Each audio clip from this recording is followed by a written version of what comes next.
And turn with me to Matthew chapter 10, starting with verse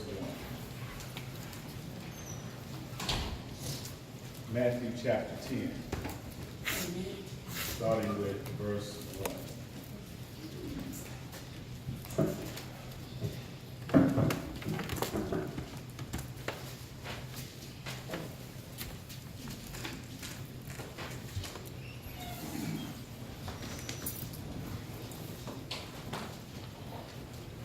Matthew 10, you have it, say amen. Amen. Jesus called his 12 disciples to him and gave them authority to drive out impure spirits and to heal every disease and sickness. These are the names of the 12 apostles. First, Simon, who is called Peter, and his brother Andrew, James, son of Zebedee, and his brother John, Philip and Bartholomew, Thomas and Matthew, the tax collector, James, son of Alphaeus, and Thaddeus, Simon the Zealot, and Judas Iscariot, who betrayed him. These 12 Jesus sent out with the following instructions: do not go among the Gentiles or enter any town of the Samaritans. Go rather to the lost sheep of Israel. As you go, proclaim this message: the kingdom of heaven has come near. Heal the sick, raise the dead, cleanse those who have leprosy. Drive out demons. Freely you have received, freely give. Do not get any gold or silver or copper to take with you in your belts. No bag for the journey, or extra shirt or sandals or staff, for the worker is worth his keep. Whatever town or village you enter, search there for some worthy person and stay at their house until you leave. As you enter the town, as you enter the home, give it your greeting. If the home is deserted, let your peace rest on it. If it is not, let your peace return to you. If anyone will not welcome you or listen to your words, leave that home or town and shake the dust off your feet. Just for a moment, I want to lift up this thought in our minds. I have to get myself together. I have to get myself together. You may be seated in the house of our Lord. I have to get myself together. Have you ever felt that way? Have you ever felt so out of sorts, so unprepared, things catching you off guard, to where you find yourself out of your normal routine, and you say to yourself, I got to get myself together. Yes, sir. Yesterday, I attended the graduation of Brother Darren, and Dr. Barry Kramer addressed the crowd, and he gave them their marching orders. He gave them orders that I feel will help them in their field of study. But I've been going to a lot of graduations around this time, and I've noticed that everybody is not happy at graduation. In fact, I heard one disturbing comment when the speaker was saying what to do with the degrees, and one person behind me shouted out, yeah, when they get them, they're not going to find a job in their field. So my words would be, as I give marching orders to anyone who has accomplished something, is about to go out into the world, is keep on doing what you've been doing. Amen. So what does that mean? What does that mean? That really means this. Every graduate had to overcome something. That's right. Your report card doesn't always have straight A's. Your transcript doesn't always have straight A's. There is a period in college life called dropping A's. Sometimes when you get to that point, you got to drop some things. Yeah, yeah. Because you feel like you're not going to make it through. But however you went through it, at the end of the day, when they hand you your degree, you can truly say, I overcame. Oh, yes. This is what's missing in the upbringing of our children. All right, all right. The ability to get past rejection. The ability to overcome, the ability to bounce back. See, Daddy, you can give them all the money in the world. Yeah, yeah. But what's going to happen when they lose that money? You can give them all the resources. You can buy them the best car. But what happens when they have a car wreck? It's the ability to bounce back that shows what you're made of in the beginning. Some classes had to be repeated. Because every now and then you don't get it the first time. That's right. Sometimes we go 30, 40, sometimes 50 years. We finally do something that we should have done. Yeah. Way back then. Okay, watch this. In life, it's inevitable. You're going to have some rejection. In fact, you're going to have more rejections than you have acceptance. Rejection is just a part of the process. The rejection letter was delivered, watch this, by the same mailman who delivered the acceptance letter. Yeah. But I want you to understand, don't you let the rejection letter keep you from opening up your mail. Yeah. Because sooner or later, God has it in place where you will be accepted. Yes. In our text, Jesus is preparing his disciples to go out and spread the good news of the gospel. But he's preparing them for rejection.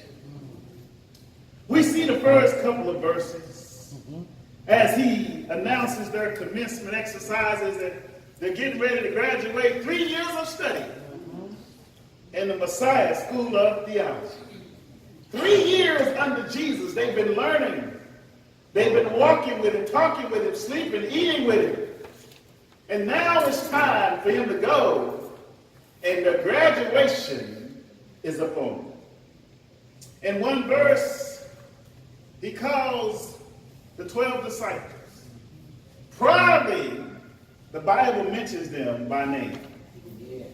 These are they who are graduating at this time. Can't you see them? In verse 2, he calls out the names of these graduating magna cum laude, voted most likely to succeed. Simon, the one named Peter, and his brother Andrew. James, the son of Zebedee, and his brother John. Philip, Bartholomew, Thomas, Matthew, the publican. James, the son of Alphaeus, and Thaddeus. Simon the Canaanite. All of these are graduating with honors. But there is one person who doesn't deserve his degree. Have you ever cheated in class? Don't raise your hand and embarrass yourself. But one person has just been getting by. One person has been sneaking and peeking at somebody else's test. And he is graduating at the same time. His name is Judas Iscariot. Have you ever been surprised at someone's behavior that you didn't even know that they had an education? Judas Iscariot is graduating. He's walking across the stage, shaking Jesus' hand and taking his picture at the same time. He's moving his tassel that he's graduated from the Messiah School of Theology. Yeah. But as Grandma used to say, there's always one.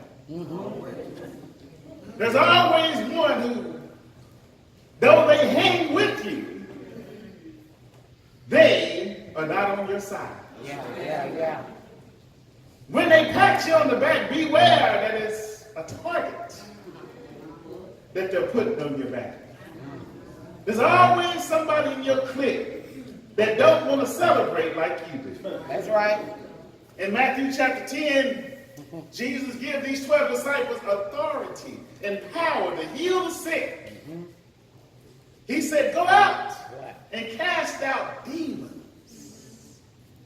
They had eyewitness accounts from Jesus and the way he did it. Now it's your turn. He cured a man from palsy. He cured blinded eyes. They saw everything that Jesus did. Now it's your turn. In Matthew 9, he realizes that it's now time for a bigger call. One that will spread across the land. So he calls his 12 disciples in and basically say, you go out and do what I did. I have news for you. Progressive, that charge is still here today. Oh, yes. While we're looking across trying to figure out who's going to plead the blood of Jesus over these children, he's calling us All right. to do it. Yeah. While we're trying to figure out Yes, who's Lord. going to supply the education, it starts at home. He's calling us to do it. Yes. They've been sent out to preach the good news of the gospel. Yes. But hold on. Everybody don't like good news. let me see, can I help you? Jesus put it in perspective. He said, when you go out into these towns, if they accept you, let your peace rest there. But if they don't, let your peace return to you. And he said, and as you're leaving, shake the dust off your feet. My. As a testimony Yay. against you. Yay. Okay, y'all don't understand what's going on. Yay. He said, when you come back here, I don't want any evidence that you've been over there. Yeah. See, y'all not getting it. Y'all love to bring outside drama in. Jesus said, don't you come back here All right.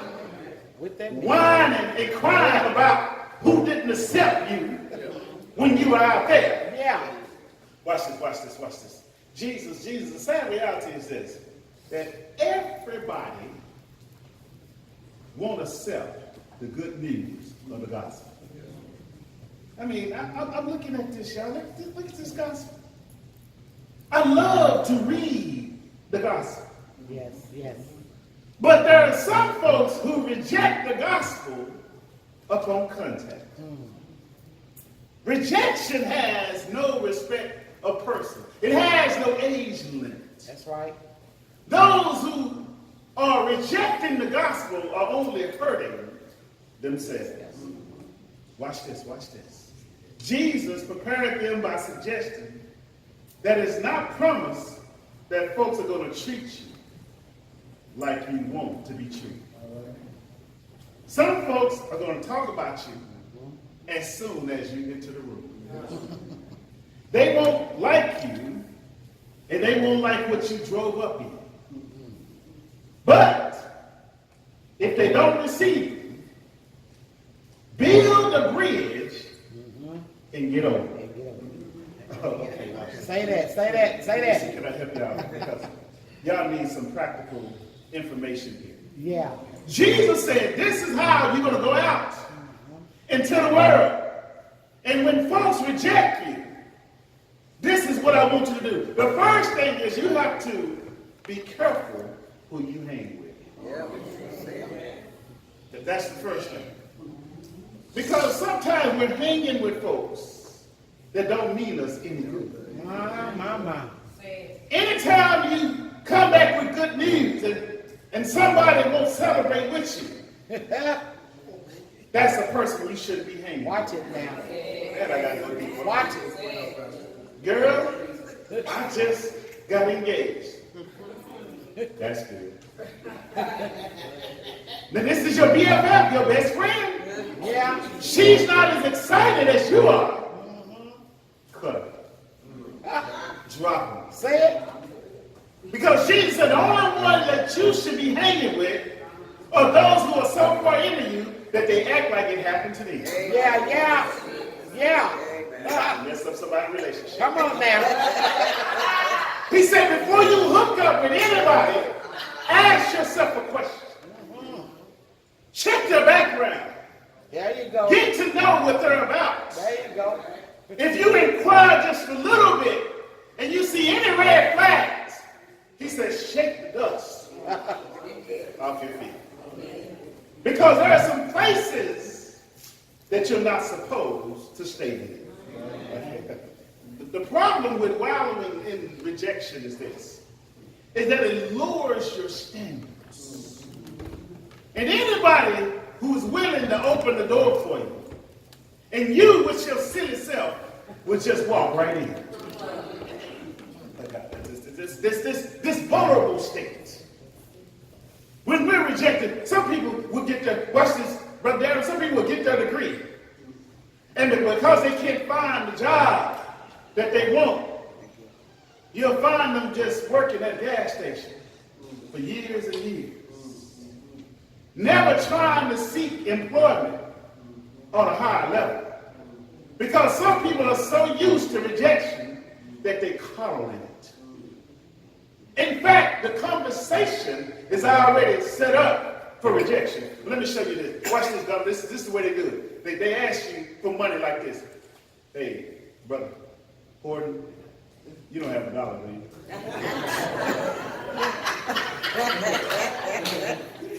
You got to get it.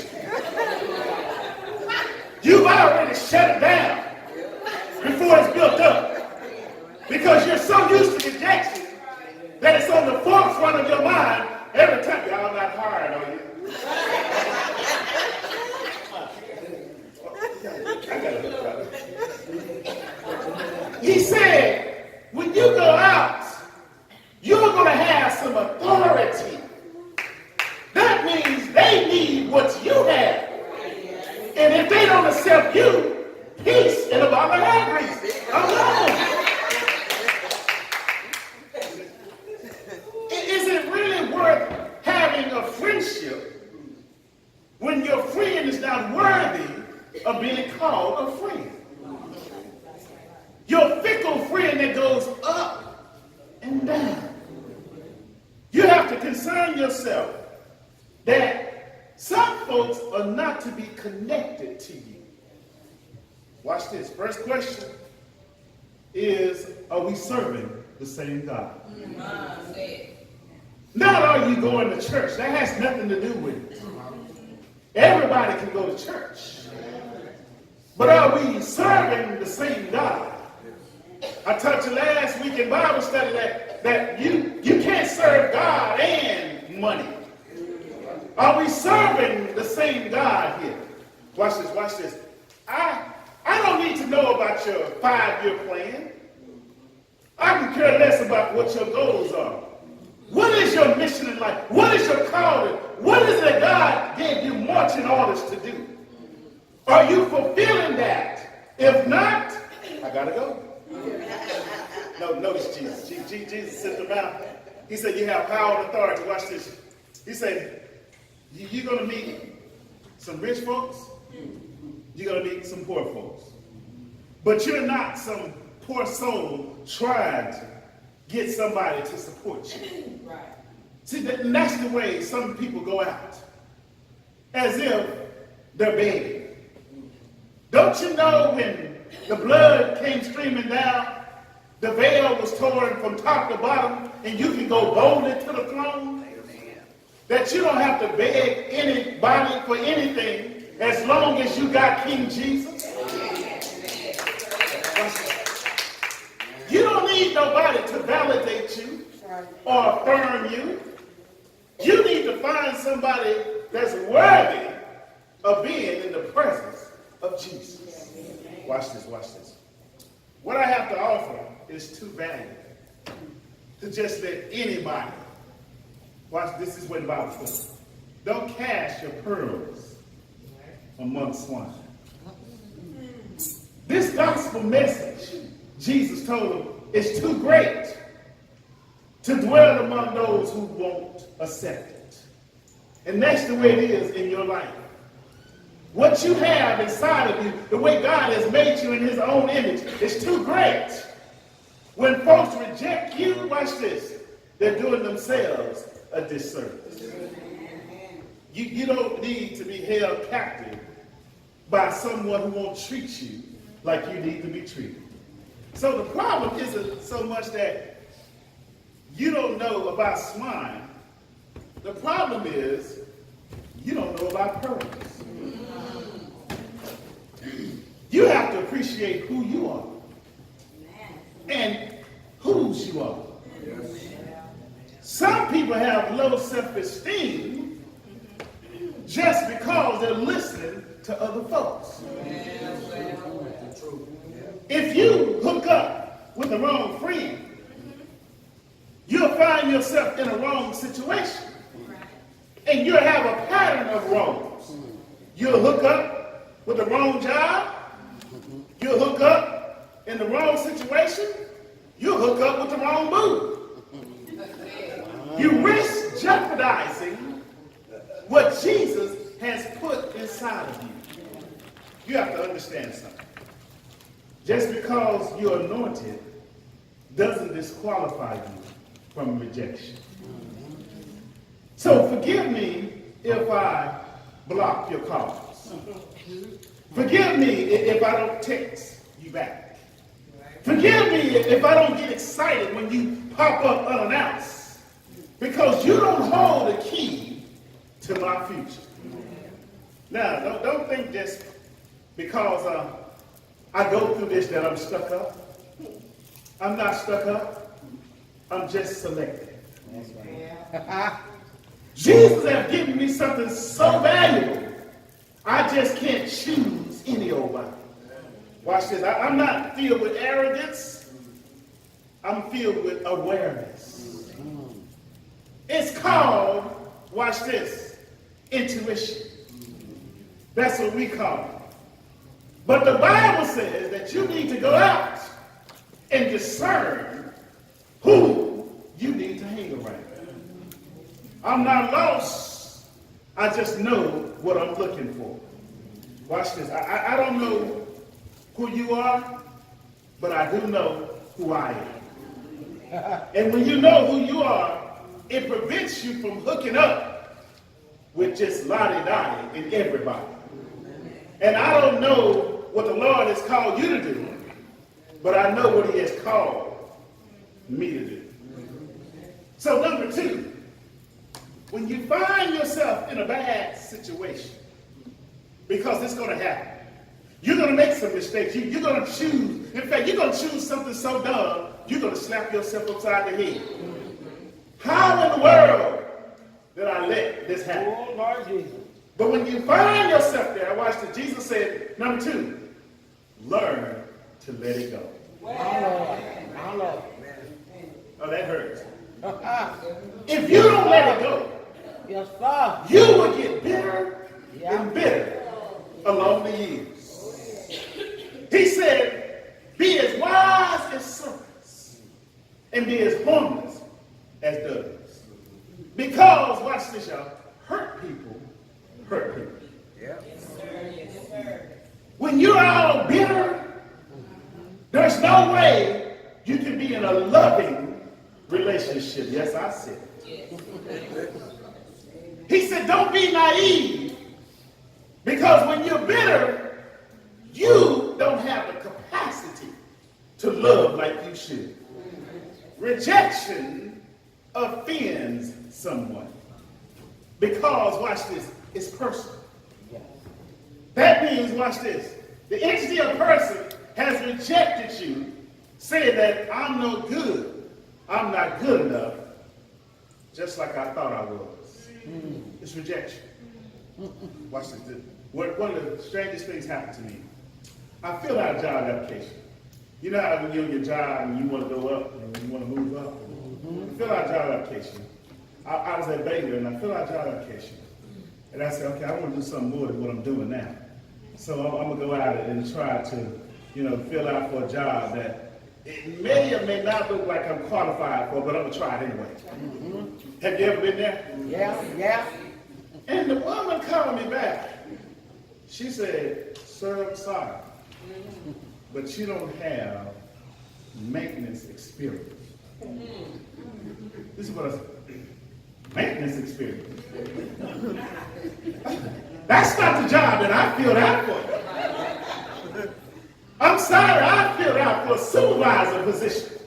She said, no, this is supervisor of maintenance. I said, oh, I'm sorry, that's not the job that I filled out for. It didn't take away from me. So every now and then, you're going to go somewhere and you need to say to yourself, that's not the job that I filled out for. Just because you're rejecting me doesn't mean you're rejecting me. That's right. Because that's not the job for me. Because whatever God has for me, it is for me. Say that. But what about when you go after something that refuses you as a person? It's personal. How could you not want me? What's your problem? The offense is something or someone that knows you. And they've been with you. And all of a sudden they turn on you and say, I don't want you. Jesus knew there was a Judas in the group. Yeah. He prepared his disciples for someone who's been hanging with you the whole time, looking like they're on your side. Yeah. And at the end of the day, they're going to drop you like a bad habit. If you can get over this type of rejection, Jesus said, you have your marching orders to go out and be my disciple. Watch this. The offense is Satan's premier weapon against the saints. Because there's something about an offense that will have us wrapped up for years and years. Think about it. You would have never went to jail had that person not offended you. You would have never got fired had that person not offended you. You would have never got a divorce had that person not offended you. You would still be BFFs had that person not offended you. Jesus said you have to learn to get over an offense. That's right. Because bitterness leaves a bad taste in your mouth. 5, 10, 20, 40, 60 years later, you're still not speaking to somebody over that potato salad that you made at the family reunion. Having a conversation with the person, you will soon find out that rejection has went too far. Jesus said, let it go. Let it go. Let it go. Yeah. But Pastor, I'm trying. Let it go. Let it go. Brother Holden and I, we have a thing that we do. And I want to teach y'all this. Come here, Brother Holden. I want to teach y'all this. Because you got to learn to understand. Bring your pen. This is what y'all have to understand. Yeah. For everybody who's shouting out, woe is me, I have an illustration for you. All right. Brother, hold out your hand. Try to drop that pen. Did y'all see that? Try to drop something. Most of us, thank you, brother, most of us are afraid to let it go. My. My son was using the restroom, and one of the things when you're around that age you like to do is you like to flush the toilet. That's the number one thing. He want to flush my toilet, his toilet. Don't go to nobody else's. Boy, just stay right here. So he had used the restroom, and he got up, wiped himself, and he just stared at it. I said, "What's the problem?" He said, "It doesn't have a handle." I said, "No, it's automatic."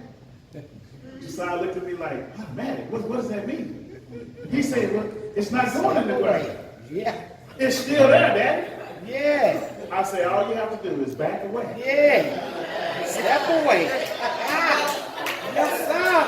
And let that mess stay right there. Yeah. And watch it flush itself. Some of us just need to back away. Yeah. Quit looking at the mess. Quit dwelling on the mess. Yeah. It's gone, man. It's gone. Yeah. Yes, sir. My. Some people don't want this Make thing. it plain. Think about the gospel. Watch this. The gospel message transforms your life. There's some people in this room today, you wouldn't be here had it not been for the word of God that came over your life. My Lord. The gospel will get down in your soul and ignite a fire that will rearrange your whole lifestyle. Oh, yes. The Bible says that faith comes by hearing, and hearing by the word of God. It's okay to sing songs. I like songs. But it wasn't the song Yeah. that protected you from sin. That's right. It's okay. I like to work in the church too. But it wasn't working in the church that rearranged your life. My. Watch this. The only way you can get faith is through the gospel message. Watch this. David said that thy word have I hid in my heart that I might not sin against thee. It's the word. He said, thy word is a lamp unto my feet, a light unto my path. It wasn't a song that did it. Yeah. If you really want to do somebody good, give them a word. Yeah. Yeah. Because it's the word that changes Oh, yes. your life. I don't care how dirty you are. Oh, Lord Jesus. I don't care how bad it's been on you. The word of God will clean you up. Yes, it will. Jesus said in John 15:3, watch what he says. Now you are clean through the word which I have spoken to you. Okay, y'all didn't get it. This crowd don't like to shout. Our ancestors said it like this, then. What can wash Yeah. away my sins? Nothing Right. but the blood of Jesus. Yes, sir. What can make me whole again? Yeah. Nothing but the blood of Jesus. Watch this. You can never progress in life dwelling on rejection. That's right. Jesus said, shake the dust off your feet. Because they thought when they rejected you that you were not qualified. Okay. They looked past your ability and they tried to predict your future. So when you didn't lay down and die, it was a testimony against you. Yes. Okay. They thought that the rejection level was going to make you quit. They thought that saying no was going to make you stop trying. The fact that you got over it is a testimony Yes. against them. Oh, yes. When you get past that rejection, you're saying that you don't hold a key to my future. Listen to the words of that great female evangelist, Gloria Gaynor. She says, go on now, go. Walk out the door. Just turn around now. You're not welcome anymore. Yeah. Y'all know that evangelist, don't you? Yeah. Weren't you the one that tried to hurt me with goodbye? Uh-huh. You think I crumbled? You thought I lay down and die? She said, no, not I. I will survive. As long as I know how to love, I know I still alive. Yes, I got all my life to live. I got all my love again. She said, I will survive. I will survive. Then she started hooping. She said, hey. Yes, sir. You got to